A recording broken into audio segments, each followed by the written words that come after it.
जय श्री राम सभी सनातनी भाइयों को। दोस्तों आज हम बात करेंगे उत्तर प्रदेश के बारे में। दोस्तों जिस तरीके से योगी आदित्यनाथ जी और अभी उत्तर प्रदेश पूरे विश्व में अभी छाया हुआ है, विश्व की बड़ी बड़ी न्यूज एजेंसियां हो, टीवी चैनल्स हो, न्यूज पत्रकार हो, दोस्तों वो लोग अभी उत्तर प्रदेश के प्रयागराज के अंदर होने वाले महाकुंभ को कवर कर रही है। दोस्तों पूरी विदेशी मीडिया वहां पे बैठी हुई है प्रयागराज के अंदर में, उसकी हम चर्चा करेंगे। प्लस संभल के अंदर में क्या हो रहा है दोस्तों, बहुत इंटरेस्टिंग हो रहा है संभल के अंदर में अभी दोस्तों, बहुत जबरदस्त हंटर चल रहा है, उसकी हम चर्चा करेंगे। और साथ ही साथ में दोस्तों ये एक और बात करेंगे, मिल्कीपुर सीट के चुनाव होने वाले हैं 5 फरवरी को दोस्तों। उसको लेके अखिलेश यादव ने बहुत दावे कर दिए हैं दोस्तों, कह दिया है कि ये भारत की सबसे इंपॉर्टेंट सीट होने वाली है, यहाँ पे आन बान शान की लड़ाई होने जा रही है योगी आदित्यनाथ वर्सेस अखिलेश यादव के बीच में।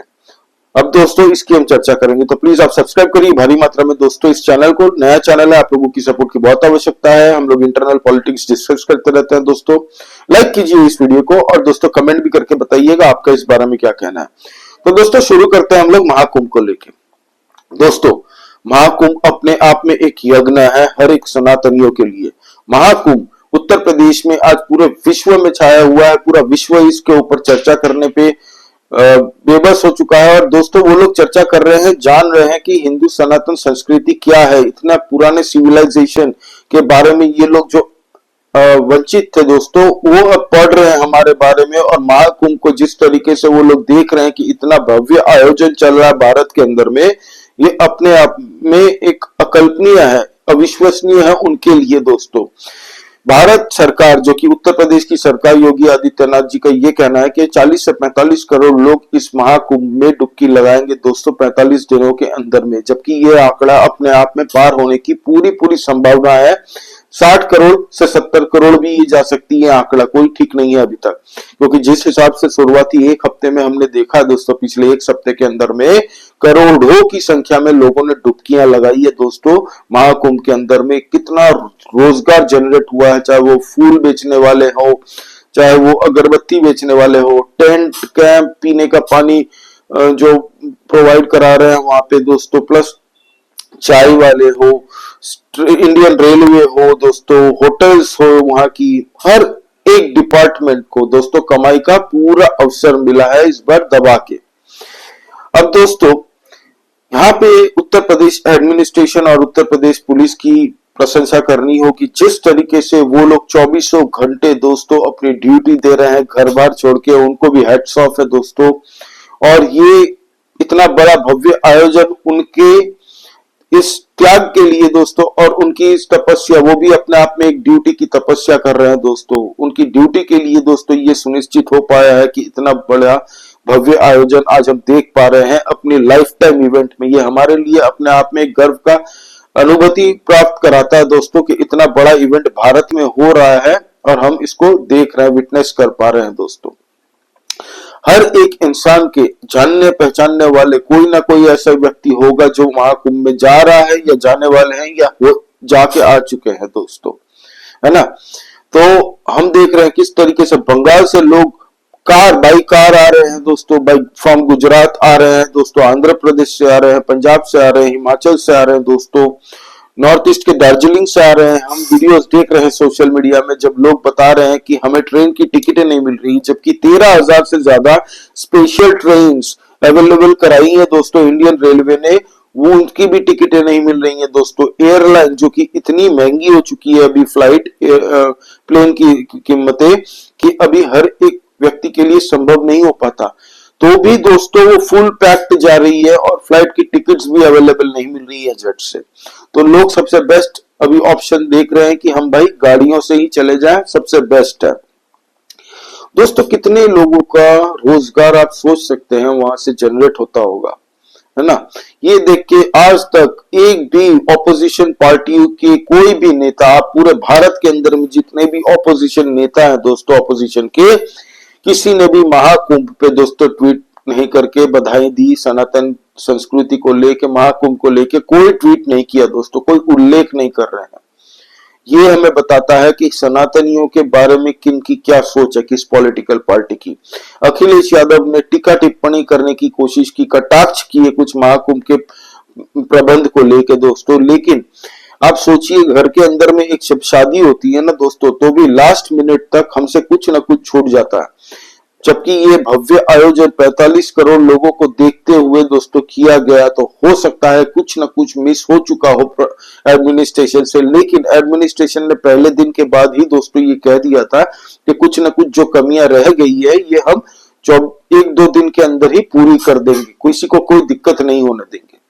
दोस्तों, फेक न्यूज सोशल मीडिया में फैलाने वालों पे हंटर चलाएगी योगी आदित्यनाथ जी की पुलिस। एडमिनिस्ट्रेशन और योगी आदित्यनाथ जी ये कह दिया, क्योंकि हम देख रहे हैं किस तरीके से महाकुंभ को बदनाम करने के लिए कुछ लोग ऐसे हैं भारत के अंदर में जो मिस इन्फॉर्मेशन फैला रहे हैं सोशल मीडिया के अंदर में। दोस्तों, एक बंदे ने किसी को बोल दिया कि हार्ट अटैक आ गया, एक तकलीफ किसी को नहीं हुई, कि ये सारी मिस इन्फॉर्मेशन है दोस्तों। और जो मिस इन्फॉर्मेशन फैला रहे हैं उनको भी ये बता दूं कि जो भी मिस इन्फॉर्मेशन फैलाएगा उनको उनपे हंटर चलेगा योगी आदित्यनाथ जी का, एडमिनिस्ट्रेशन का, तो कोई बच के नहीं जा सकता। तो ये गलत काम आप मत कीजिए। व्यंग अलग बात है, लेकिन इस महाकुंभ के अंदर में आप फालतू के मिस इन्फॉर्मेशन मत फैलाइए। तो दोस्तों, ये है अभी तक का प्रोग्राम। महाकुंभ में रोज हम देख रहे हैं किस तरीके से लोग आयोजन कर रहे हैं दोस्तों, करोड़ों की संख्या में लोग जा रहे हैं दोस्तों। वहां पे होटल से लेके सब कुछ, ट्रेन बुक्ड है, होटल्स बुक्ड है, होटल से आने जाने वाले जो टोटो ऑटो सर्विस होती है, रिक्शा सर्विस होती है, सारी दोस्तों दबा के कमा रहे हैं। चाय पानी, फूल, अगरबत्ती, ये सब बेचने वाले दोस्तों सबके सब कमा रहे हैं, कोई बाकी नहीं। ये टेंट लगाने वाले भी कमाएंगे, कुर्सियां लगाने वाले भी कमाएंगे। जो 200 से 250 किचन हमारे चल रहे हैं सनातनियों के, सिख भाइयों के, हमारे जो अंदर में लंगर शिष्ट सेवाएं चल रही है दोस्तों, उसके लिए भी खाना अनाज जहां से आ रहा है वो भी तो कहीं से आ रहा है दोस्तों। प्लस 1.5 लाख से ज्यादा टॉयलेट वहां पे बनाई गई है, टॉयलेटों की सुविधा कराई गई है। वो टॉयलेटों को मैनेज करने के लिए कितने लोग वहां पे रखे गए हैं दोस्तों। तो सबके लिए ये महाकुंभ एक अपने आप में दोस्तों हैपनिंग गेम है, हैपनिंग एक फेस्टिवल है सनातनियों के लिए। अब दोस्तों, मौनी अमावस्या अमृत स्नान के लिए दोस्तों कहा जा रहा है कि 8 से 10 करोड़ लोग उस दिन डुबकी लगाएंगे। 8 से 10 करोड़ लोग उस दिन डुबकी लगाएंगे, जो कि 29 जनवरी को है। और उसके लिए योगी आदित्यनाथ जी ने अपनी एडमिनिस्ट्रेशन को कह दिया कि पूरी भव्य तरीके से दोस्तों आयोजन किया जाए, पुष्प वर्षा भी उनके ऊपर में होगी दोस्तों, और काफी कुछ आयोजन होगा। तो ये थी दोस्तों महाकुंभ की अपडेट अब तक की। अब दोस्तों बात करते हैं हम लोग संभल पे। दोस्तों, संभल के अंदर में 2 पत्थरबाज पकड़े गए हैं जिनका नाम है दोस्तों मोहसिन और हसनैन, ठीक है। नॉन बेलेबल इनको पकड़ा जा रहा है, नॉन बेलेबल, कोई बेल नहीं मिलेगी भाई। अब तक कहा जा रहा है 59 लोगों को जेल में डाल दिया गया है और 55 लोगों को नॉन बेलेबल केस लगा के इन पे डालने वाली की तैयारी हो चुकी है ऑलमोस्ट। तो हमें न्यूज अब जल्दी मिल जाएगी सुनने को। कोई भाग गया वहां से, सबको पकड़ा जा रहा है दोस्तों। अब दोस्तों वहां पे 123 घरों को तोड़ा जा रहा है, क्योंकि वो 23 घरों की हालत मतलब ऐसी है कि डिलैपिडेटेड, मतलब जर्जर अवस्था है, जब तक गिर जाए वो। 123 घर, दुकानें, उनको तोड़ने का संभल एडमिनिस्ट्रेशन ने माना है कि इसको तोड़ा जाएगा दोस्तों, ठीक है। क्योंकि वो जर्जर अवस्था में है, कभी भी गिर सकती है दोस्तों, किसी की भी जान जा सकती है। इसीलिए ये तोड़ने का एडमिनिस्ट्रेशन ने कहा कि अप्रूव किया है कि हम तोड़ेंगे इसको। अब दोस्तों 1400 से ज्यादा एफआईआर रजिस्टर्ड हो चुकी है पूरे संभल के अंदर में अब तक। 1400 से ज्यादा, अब 1500 भी हो सकता है, वो 1600 भी हो सकता है, 1450 भी हो सकता है, या 1400 हो सकता है। तो 1400 से ज्यादा एफआईआर रजिस्टर्ड हो चुकी है दोस्तों, जो बिजली चोरी के केस में पकड़े गए थे, जिन्होंने बिजली चोरी करके अपने बाप का माल समझ के दोस्तों बिजली चोरी कर रहे थे, उनको एफआईआर की नोटिस, एफआईआर लॉन्च हो चुकी है दोस्तों, नोटिस पहुंच चुकी है और 11 करोड़ की नोटिस दी गई है। 11 करोड़ की बिजली जो खपत चोरी की है ना इन लोगों ने, उनको नोटिस पहुंच चुकी है कि 15 दिन के अंदर में पैसा चुका दो, नहीं तो फिर बाबा जी की बुलडोजर तैयार है एक्शन लेने के लिए, है ना। तो ये बहुत बढ़िया है दोस्तों काम, जिसमें से दोस्तों ये कहा जा रहा है कि इसमें से 16 मस्जिदें थी और 2 मदरसा भी थे। सोचिए, मस्जिदों में जब इस्लाम धर्म में ही हराम की खाना मनाही है, हराम का कुछ नहीं लेना जायज नहीं माना जाता, और ये धड़ल्ले से कुछ लोग मदरसे में मस्जिद में ये लोग बिजली चोरी कर रहे थे। लोगों को भी नहीं पता था। वहां के जो कुछ लोकल मुस्लिमों से पूछा गया दोस्तों, जब यूट्यूबर जब जाते जाते पूछते हैं ना, सोशल मीडिया में उसकी पोस्ट वायरल होती है, तो वो पूछ रहे थे, तो मुसलमान भी बोल रहे थे भाई हराम की तुम यूज करोगे तो तुम तोड़े जाएंगे। और ये बढ़िया हो रहा है, मस्जिदों को मदरसाओं में भी तुम हराम की यूज कर रहे हो तो बदनाम कर रहे हो ना। आज मस्जिद और मदरसा भी आ गया रडार में बिना मतलब के। तो वहां के जो मुसलमान है स्थानीय, वो भी खुद नाखुश है। उन्होंने खुद कहा था कि ये पत्थरबाज बाहर से आए, हमें नहीं पता कहां से आए, क्योंकि वो वहां से स्थानीय जो पहले से रह रहे थे, ये उन लोगों का कहना था। तो आप सोचिए, जो 11 करोड़ का बिल दिया है ना, तुरंत 20 लाख रुपए की जमा राशि भी आ चुकी है। ये 20 लाख रुपए रिकवर भी हो चुके हैं अब तक, और अभी आगे तो होंगे। 15 दिन का टाइम दिया है कि 15 दिन के अंदर में जितने भी बिजली चोरी की है बेटा, इसका बिल इतना बकाया है, पैसा दे दो, न तो बुलडोजर सर्विसिंग हो रही है वहां पे, अभी बुलडोजर से आके तुम अपनी उस कार्यवाही की जाएगी। अब दोस्तों मजे की बात आपको बताता हूं, एएमयू अलीगढ़ मुस्लिम यूनिवर्सिटी, उनको 24 करोड़ की नोटिस दी गई है उत्तर प्रदेश सरकार के द्वारा कि 24 करोड़ रुपए तुम्हारे बकाया है 2017 से। हुआ यह है दोस्तों कि अलीगढ़ मुस्लिम यूनिवर्सिटी के अंदर में 18 प्रॉपर्टीज है जिन पे हाउस टैक्स के डील्स है, ठीक है, 2017 से, और रकम टोटल हो रही है 24 करोड़। जो कि नोटिस दे दिया, उनको भी कह दिया गया है कि बेटा ये रहे नोटिस और 15 दिन तुम्हारे हाथ में है, 15 दिन के अंदर में 24 करोड़ जमा कर दो, नहीं तो तुम्हारे अलीगढ़ मुस्लिम यूनिवर्सिटी में भी एक्शन होगा। कोई और गवर्नमेंट होती तो मैं ऐसा सोचता क्या एक्शन लेगी यूनिवर्सिटी पे, लेकिन बाबा योगी आदित्यनाथ एडमिनिस्ट्रेशन है, वो तो एक्शन लेगी, और कैसा लेगी वो किसी को नहीं पता। इसलिए मुझे लगता है कि ये 24 करोड़ का ड्यू जमा हो जाएगा टाइम से। अब दोस्तों बात करते हैं हम किसकी, मिल्कीपुर सीट की। मिल्कीपुर सीट दोस्तों अयोध्या में जो फैजाबाद की चुनाव जो भाजपा हारी दोस्तों अयोध्या की सीट में लोकसभा में, उसके बाद में अखिलेश यादव बड़े ताव में आ चुके हैं, और उनका कहना यह है कि इस बार मिल्कीपुर सीट पूरे भारत की हर चुनाव से सबसे इंपॉर्टेंट सीट मानी जाएगी, और इससे अब हम आन बान शान की सीट मानते हैं।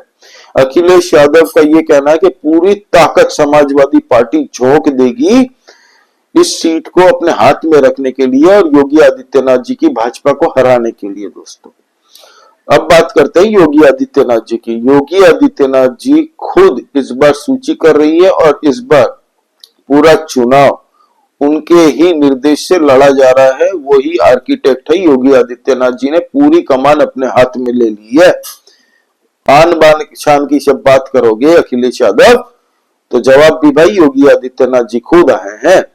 और इस बार महाकुंभ का जो चुनाव है, महाकुंभ में जो आयोजन चल रहा है दोस्तों, उसका भी प्रभाव अच्छा खासा मिल्कीपुर सीट में भी पड़ेगा। प्लस अयोध्या में अब लोग जो वहां पे है दोस्तों, सब सोच रहे हैं कि ये गलत हो चुका है। अयोध्या में भाजपा कभी हार नहीं सकती, भाजपा का कोई उम्मीदवार नहीं रहता और खाली कुर्सी रखती ना भाजपा वहां पे। हिसाब से यही होना चाहिए था कि खाली कुर्सी भी रखती तो भाजपा को ही जिताना चाहिए था, लेकिन जो अब हो चुका है उस गलती को दूसरा बार नहीं दोहराएंगे। इसलिए दोस्तों जो मिल्कीपुर के लोग हैं वो इस तरफ पूरी तरह से वो बात कर रहे हैं कि इस बार हम बटेंगे नहीं और ना ही कटना चाहते हैं। तो इस बार बाबा जी के भाजपा के कैंडिडेट वहां से स्ट्रॉन्ग होल्ड रख सकते हैं दोस्तों, अच्छी खासी मार्जिन से जीत भी सकते हैं। भाजपा की तरफ से दोस्तों चंद्रभान पासवान जी लड़ रहे हैं वहां पे, और अजीत प्रसाद समाजवादी पार्टी की तरफ से। तो ये है दोस्तों अभी मिल्कीपुर सीट की जिस्ट, कि मिल्कीपुर सीट को इतना इंपॉर्टेंट क्यों बनाया जा रहा है अखिलेश यादव के द्वारा, क्योंकि उनको अब लगता है कि अखिलेश यादव योगी आदित्यनाथ जी के वे ऑफ पॉलिटिक्स से बेहतर राजनीति करते हैं।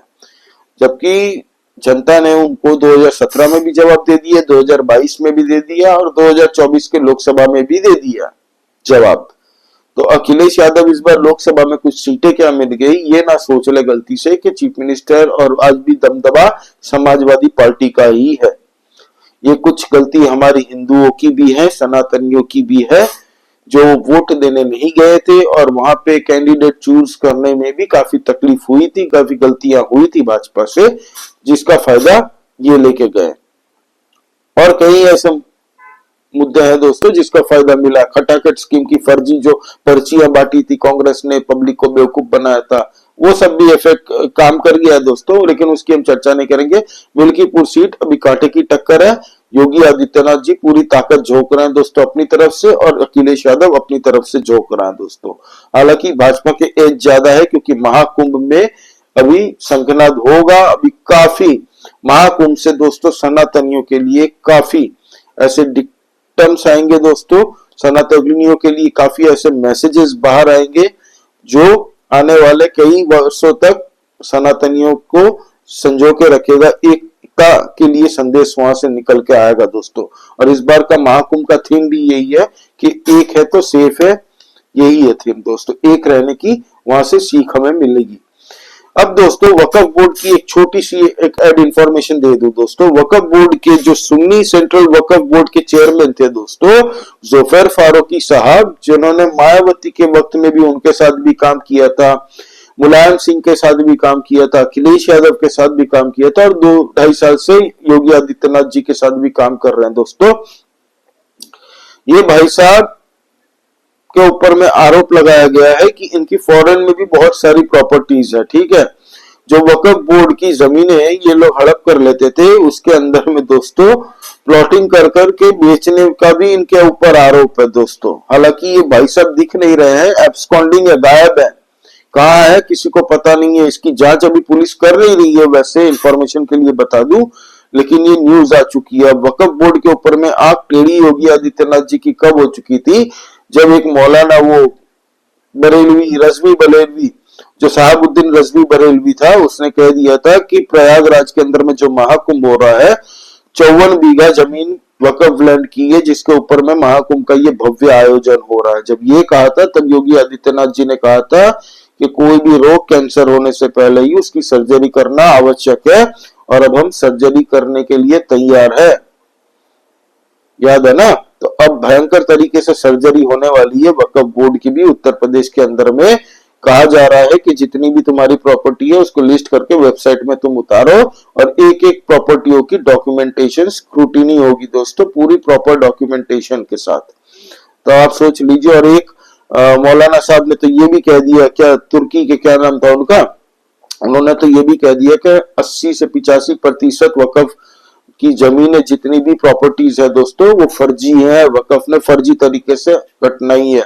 अगर उनकी बात सच भी साबित होगी, जो कि पूरी स्क्रूटिनी के बाद में उत्तर प्रदेश प्रशासन पूरी डॉक्यूमेंटेशन के बाद में अगर ये पाया जाता है कि 80 से 85% वक्फ की प्रॉपर्टीज नाजायज है, तो आप लिख लीजिएगा वक्फ की अभी 1.25 लाख से ज्यादा प्रॉपर्टीज उत्तर प्रदेश में है ना, ये घट के दोस्तों 15 से 20 हजार तक ही रह जाएंगी। तो ये थी दोस्तों अब तक की टोटल अपडेट योगी आदित्यनाथ जी को लेके। हेड्स ऑफ है, पूरे विश्व की मीडिया इसको सराहना कर रही है, इक्का दुक्का छोड़ के। पाकिस्तानी मुंह के लाले पानी टपक रहा पाकिस्तानियों के मुंह से कि इतनी भी भीड़ होती है, इतने भी लोग, इतना बड़ा आयोजन भी होता है, जबकि जब से उन्होंने सुना है कि 250 से ज्यादा किचन सेवाएं वहां पे है हमारे प्रयागराज के अंदर में सनातनियों के इस महाकुंभ यज्ञ में, तो दोस्तों उनके मुंह में पानी आ रहा। वो बोल रहे हैं कि भाई हमारे देश की पॉपुलेशन है 24 करोड़, जबकि महाकुंभ में माना जा रहा है कि 45 करोड़ लोग आएंगे। ऑलमोस्ट पाकिस्तान से डबल, दुगनी जनसंख्या के लोग यहाँ पे स्नान करने आएंगे। तो ये है सनातनियों का पावर दोस्तों, ये है सनातनियों की सिविलाइजेशन, इनकी कल्चर, रीति रिवाज, इनकी संस्कृति।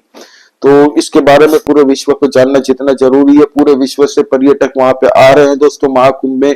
अभी पूरे भारतवर्ष के अंदर में सबसे हॉटेस्ट डेस्टिनेशन फॉर टूरिज्म अभी फॉरेनर्स के लिए बना हुआ है, तो वो है महाकुंभ प्रयागराज के अंदर।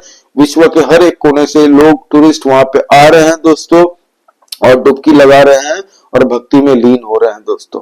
तो आपका इस बारे में क्या कहना है दोस्तों, प्लीज कमेंट करके बताइए, लाइक कीजिए इस वीडियो को, और दोस्तों प्लीज सब्सक्राइब करिए यार भारी मात्रा में। नया चैनल है, हम लोग इंटरनल पॉलिटिक्स डिस्कस करते रहते हैं। कल हमने वीडियो बनाया था दोस्तों दिल्ली के चुनाव को लेके, अरविंद केजरीवाल की पोल पट्टी खोली थी, तो आप वो भी चेकआउट कर सकते हैं। जय श्री राम, सभी सनातनी भाइयों को जय हिंद, वंदे मातरम।